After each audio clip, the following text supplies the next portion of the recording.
Hi అండి. అందరికీ నమస్తే. నేను పార్వతి. శృతి టెర్రస్ గార్డెన్‌కి స్వాగతం.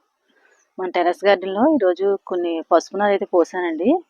ఆ పసుపుని నాటుకుంటూ నేను ఇందులో నాటుతున్నాను. అసలు గ్రో బ్యాగ్స్ ఏంటో మీకు కూడా చూపిస్తాను. అయితే అంతకన్నా ముందు నేను గ్రో బ్యాగ్స్ ఎలా తయారు చేశానో మన ఇంట్లో వచ్చిన సంచులతో అంటే రైస్ బ్యాగులతో ప్రతి ఇంట్లోనే ఉండేయనండి అయ్యి. వాటిలతో గ్రో బ్యాగ్స్ ఎలా తయారు చేసి నేను పసుపు వేస్తాను అన్నది ఈ వీడియోలో మనం చూద్దాం. వచ్చేయండి. ఎలా తయారు చేశానో ఇలా మనం తయారు చేసి పెట్టుకుంటే వాటిని కూడా నేను చూపిస్తాను. ఇలా మనం ఇలా కట్ చేసేసుకొని దీన్ని అనేది ఉంచకూడదండి. ఉంచితే బ్యాగ్ అనేది సరిగ్గా కూర్చోదు అనమాట. అందుకని దీన్ని ఇలా కూర్చొని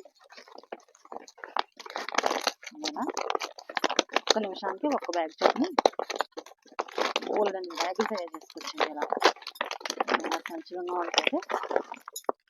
వీటిల్లో కూడా మనం పండించుకోవచ్చండి. మట్టే చూసుకోవాలి తప్పితే వాటర్ చూసాను బాగుంది. నాకు వచ్చింది జీరో బడ్జెట్. ఈ పడేసే సంచులండి. చెత్తతో చెత్తది వేసి పడేస్తుంటాము. వాటిని మనం ఇలా ఉపయోగించుకోవచ్చు.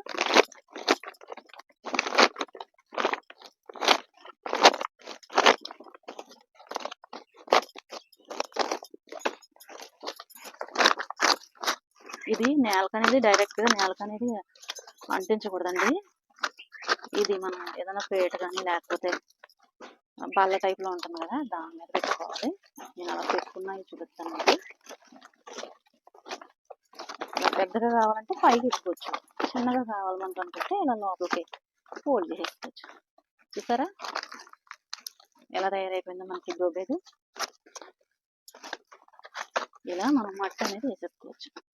చూసారు ఇందులో బోల్డ్ రకాల మొక్కలు అనేది పెంచుకోవచ్చండి. ఇలా హోల్స్ అనేది పెట్టుకోవాలి. ఇక్కడ ఒకటి మొత్తం 3-4 మనం పెట్టుకున్నామంటే మనం వేసిన నీళ్ళన్నీ కూడా చక్కగా పోతాయి. వీటిల్లో మనం పసుపునైతే నాటుకున్నామండి. నేను మట్టి చూపిస్తాను. ఇందులో మట్టి కూడా వేసుకున్నామండి. ఇలా 3 చోట్లయితే మనం ఇలా హోల్స్ అనేది పెట్టుకోవాలండి. నీళ్ళు అనేది మనకు వర్షం పడినా మనం పోసిన నీళ్ళైనా కానీ చక్కగా అయితే మనకి వచ్చేస్తాయండి.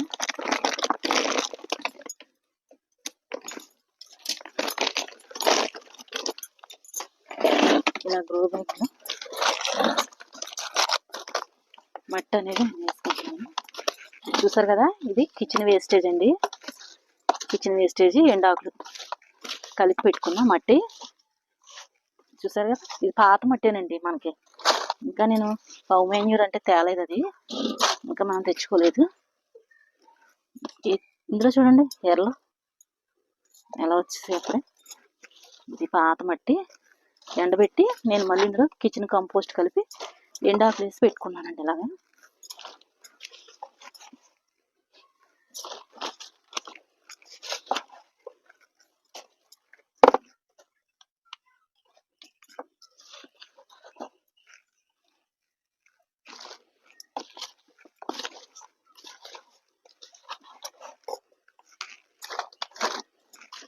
తర్వాత ఇందులో మనం ఎరువులు అనేది వేసుకోవచ్చండి.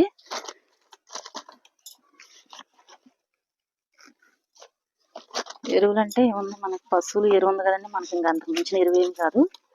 దాన్ని అయితే నేను ఇంకా తెచ్చుకోలేదు. 4 బస్తాలు తెచ్చుకొని ఎండబెట్టి మొత్తం అన్నాటికి కూడా వేసుకోవాలండి. అన్నాటిలో కూడా పాత మట్టినే వాడాను. నేను ఇంకా ఏమీ వేయలేదు. కిచెన్ కంపోస్ట్ ఉంటే కొంచెం మన ఇంట్లో నేను అది కలిపి ఇలా ఎండాకులు ఉంటే కొన్ని ఎండాకులు అయితే వేసుకున్నాను.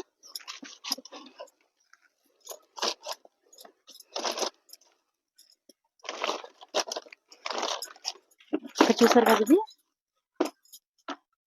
ఇది చూడండి, ఇవి బొగ్గులండి. బొగ్గులు కట్టెలు బూడిద. వీటిని కూడా నేను మా ఇంటి పక్క వాళ్ళు పొయ్యి ఉందండి, వాళ్ళకి తయారు చేసుకుంటారు కదా వంట అది చేసుకున్నప్పుడు. ఇవి అయితే ఇంకా బయట పారబడివే కదండి, మనకైతే చెప్పానండి ఒకసారి ఇమ్మని. ఇంక అప్పటి నుంచి పాపం ఇలా వేసి ఇచ్చేస్తారు మనకి. ఇది వేసుకోవడం వల్ల కూడా మనకి మట్టిలో తేమ అనేది ఉంచదండి ఇలా బొగ్గులు వేసుకోవటం వల్ల. ఈ బొగ్గు అనేది మట్టిలో ఉన్న నీరంతా కూడా లాక్కుని ఈ మట్టికి నీరు ఎప్పుడైతే ఆరిపోద్దో అప్పుడు చక్కగా మళ్ళీ మనకి మొక్కకు నీరు అనేది అందిస్తుంది అనమాట. అంత బాగా పనిచేస్తాయి ఈ కట్టెల బొగ్గులు కానీ బూడిది కానీ అయితే మొక్కలకైతే తప్పనిసరిగా వేయండి ప్రతి ఒక్కరు కూడా. చూసారు కదా వానపాములు ఎంతెంత బాగున్నాయో.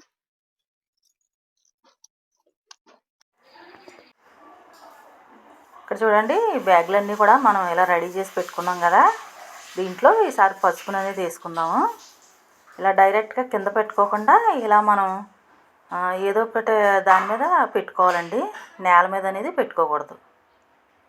ఈ గ్రో బ్యాగులన్నీ కూడా నేను అలా కట్టి మట్టి వేసుకున్నాయే. ఇందులో పసుపునైతే ఇప్పుడు నాటేసుకుందాము.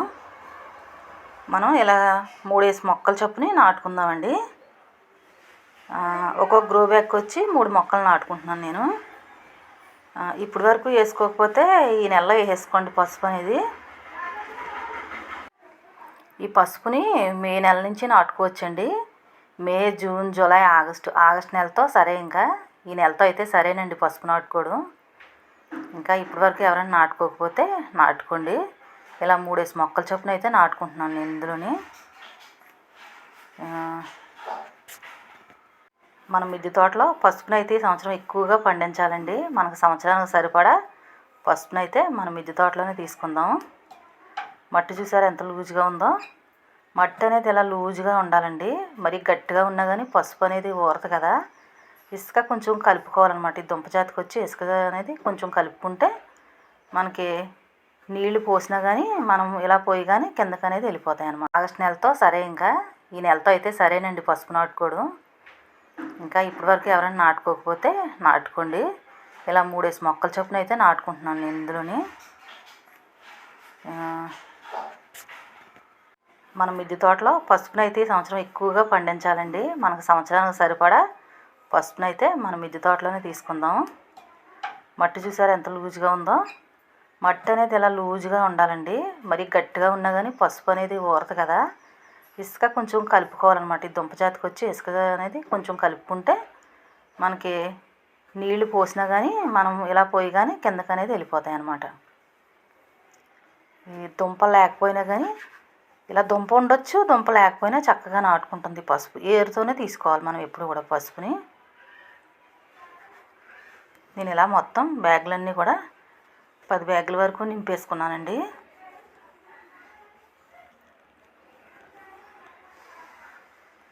ఒక్కొక్క మొక్క ఎంత బలంగా ఉందో చూసారు కదా.